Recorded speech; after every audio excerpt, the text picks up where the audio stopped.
Now we bring you live with Nick Valletta to talk a little bit about steroids. So Nick, what are fans' reactions to all the recent steroid activity in sports? Well, John, a recent study conducted at Niskayuna High School states that nearly 97% of people who watch sports think steroids should be banned from sports. Those are some substantial numbers, but if you had to put a target on a specific sport that might stand out amongst the crowd, which one would it be? Oh, well, of course, baseball. It's incredible the number of players that are using things like DHEA, THG, and even primobolan. These are all different types of anabolic steroids that are said to be very dangerous for you.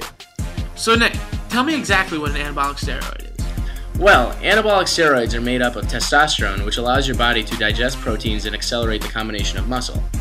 Also, as many of you know, athletes using steroids have a greater durability and are able to last the length of the season without injury.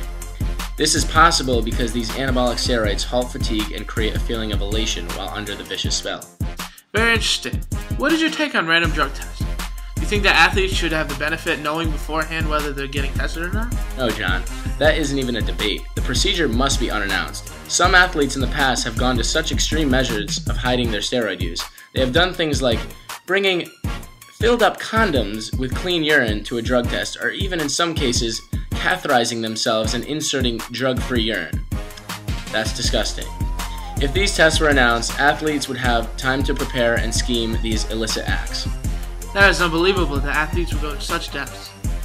What's really unbelievable is how much damage these athletes are causing to their body. Look at Barry Bonds as a rookie and then look at him right before he broke the record. These steroids can cause breast development for men, they will cause your testicles to shrink, severe balding, and even acne. Wow, that's repulsive. So Nick, why do you think that someone might argue that steroids should be allowed in sports? Well, as Mrs. Primo said, she feels that steroids should be allowed in sports. If you were to take this step, it would change the course of sports completely and cause a lot of controversy. But it would save millions of dollars in drug testing, and it would give athletes no true advantage if everyone was able to use them legally. Well, as we all know, some of the best athletes in sports have openly admitted on international television that they have taken steroids. Nick, tell us some of the athletes that have taken steroids over the years. Well, for starters, A-Rod. This is a clip of Alex Rodriguez admitting to taking steroids. Alex Rodriguez speaking for the first time about his reported positive test for steroids back in 2003. He sat down with our Peter Gammons just moments ago at his home in Miami. Alex, this weekend Sports Illustrated reported that in 2003 you tested positive for testosterone and an anabolic steroid known as primobolan. What's the truth? When I arrived in Texas in 2001, I felt an enormous amount of pressure. I felt like I had all the weight of the world on top of me, and I needed to perform at a high level every day. Back then, it was a different culture. It was very loose. I was young. I was stupid.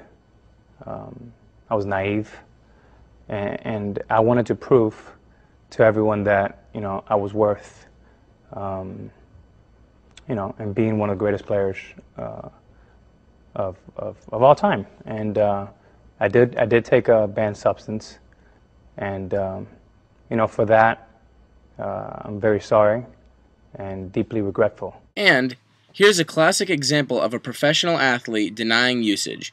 Manny Ramirez tested positive for women's fertility drugs, which is generally taken by roid users to restore their body to a normal testosterone production rate. Welcome, what is up? Thank you for tuning to Your Moments Burning. I've got a tremendous Thursday show for you. An outfielder for the first place Toronto Blue Jays, Vernon Wells, joins me right here in studio. But first, here is what I am burning on. Major League Baseball has dropped the hammer on Dodger Manny Ramirez for testing positive for performance-enhancing drugs, suspending him for 50 games. Ramirez insists it was not roids and he was not cheating. Quote, recently I saw a physician for a personal health issue. He gave me a medication, not a steroid, which he thought was okay to give me. Unfortunately, the medication was banned under our drug policy. These athletes are supposed to be role models. If you allowed steroids, then sports would be fake and it wouldn't be nearly as hard to be great. If this ever happened, then athletes would have to expect to be paid much less. Greg, tell us what you think about athletes being role models in sports. Alright, in today's episode on ESPN, we will venture and look into the art of professional athletes being role models. Over the past 24 months or so, it's becoming a regular occurrence that professional athletes are running the legal troubles off the field. So the question comes up, should athletes be considered a role model? Guys, I think this is an ongoing debate in today's sports.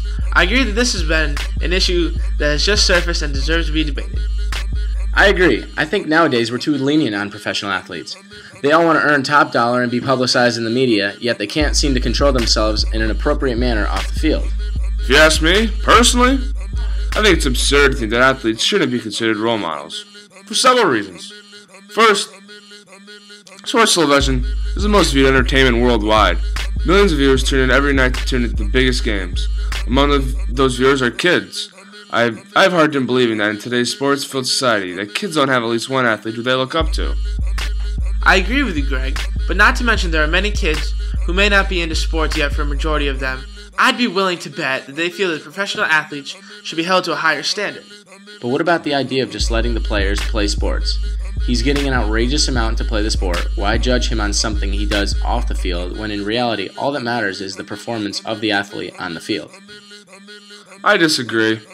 It's even been noted in the NFL that during the draft, owners have been drafting more towards character. For instance, if there's a player that they have high on their board, they might fall because of character issues they might have had in college. This is an example of how today's society changed. Players aren't going to be allowed to strut their way through a season and do as they please off the field. They should be held to certain standards and rules which they must abide by.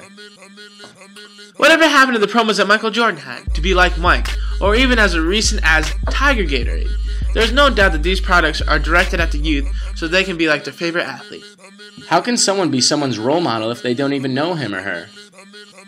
Oh, well, see, that's a good point. And yes, I agree with that statement, but I'd argue that youth have more than one person who is influential in their life. They have people who they look up to. For example, a relative, a close relative, family doctor. But from an athletic standpoint, millions of kids try to mirror his or her game after an athlete in which they desire. When watching sporting games on television, it's becoming a regular occurrence that players act inappropriate. I don't know about you guys, but it seems that some of these pros are as immature as a toddler. I've noticed as well, in basketball, referees take too much of the players complaining. Even in baseball, it gets a bit ridiculous to see managers and players ejected for cursing at umpires. Do they not get who could be watching them? Have they ever thought about setting an example for fans? Take the Pistons and the Pacers brawl, for instance. I remember this day watching sports at its worst. I mean, from Ron Artest and Jermaine O'Neal punching random pedestrians, to players punching one another. Here's a look. Pacers Pistons in Detroit. Ron Artest fouls Ben Wallace. He takes exception, pushes Artest back. Everybody gets involved. A melee ensues. Things seem to cool down a bit. Then a fan throws a cup from the stands and lands on the wrong guy.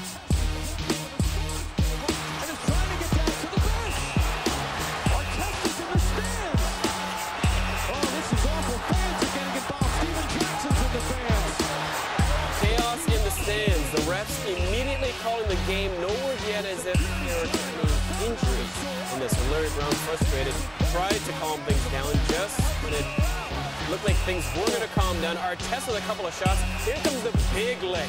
Coming up, watch Jermaine O'Neal in about 3 seconds with the right hand there. That is a solid shot. Players escorted out. Debris flying everywhere. Oh, what a sad scene here at the Palace. This is very, very dangerous. Now, although this was a bit exaggerated, this clearly cannot be tolerated. If they can do this in a game, then who's to say younger teams looking up to these pros won't get the idea to engage in such a reckless act of nonsense? I have the same exact feeling. How can people even consider these pros? Yes, they're human and make mistakes. However, there are no excuses for such a thing. I think we've all heard Charles Barkley's take on this argument, and before we start believing him, we should consider this the source. Charles exclaimed, "I am not a role model." He was not only referring to him, but athletes in general. Charles, or should I say Chuck, is definitely not a role model. He's an avid gambler and extremely arrogant. But for the other professionals, they should know better. Even former President Bush feels that baseball players serve as role models and should take steroid use as a huge taint because it's not glamorous and should not be open to the idea that it is. Look at Mario Williams, for instance, showing his respect for the youth by doing an NFL Play 60 commercial. More players should be like him. Here, take a look. The NFL and United Way are committed to doing something about childhood obesity. That's why we're encouraging every kid to get in their daily requirement of play. At least 60 minutes of exercise and play every day. NFL Play 60 and United Way. Join the movement at NFLRush.com. Now we'll turn our show over to John for his final story on gambling within sports around the country. According to Niskayuna High School, students were half and half when asked if they would bet within the profession. Greg, would you? No, I'm not going to vote in my profession. It's not going to happen. That's great. I believe fixing games should be punishable by law, and it's unethical. Here's a clip of Tim Donahue. Donahue was betraying everything he and his family stood for. His father had been a respected ref in college basketball. Tim followed in his footsteps and went even further, making it to the NBA. But Tim said betting was more powerful than all of that, and winning was ecstasy. And did betting on the NBA give you a higher high than betting on other sports? I think it gave me a higher high because I was able to predict the outcome of the games, and I think when you talk about gambling and the euphoria that comes with it, making winning picks is what excites you. This has been a problem from the beginning of sports. There have been many historic cases of gambling inside the laws of the game, and it still happens today. You know, I remember hearing about the most recent Tim Donahue case in the NBA, of course. That was a really big story in the NBA for a long time. He was caught betting on games that he was refereeing in, but there were times where he bet on a team to win and still ejected their coach. So what you're saying is this is a good thing for the NBA ref to do? Absolutely not. It is not good in any way to be making bets inside the sport. It is not right to ever see a team favored in a game. When Pete Rose placed bets on the Reds, he said that he bet in favor of his team. That still wasn't right. That's unreal. I think you're totally right about that. What about shaving points? I definitely remember hearing about University of San Diego shaving points. There's no place in that for sports. Can't do it. It's illegal. You're right. They were caught fixing games and taking bribes. They were fined, but some of the players involved made it to the NBA anyways. Thanks for watching our show. I hope you enjoyed. For everyone here, I'm Nick Valletta with Greg Hoppy and John Shishi. Good night.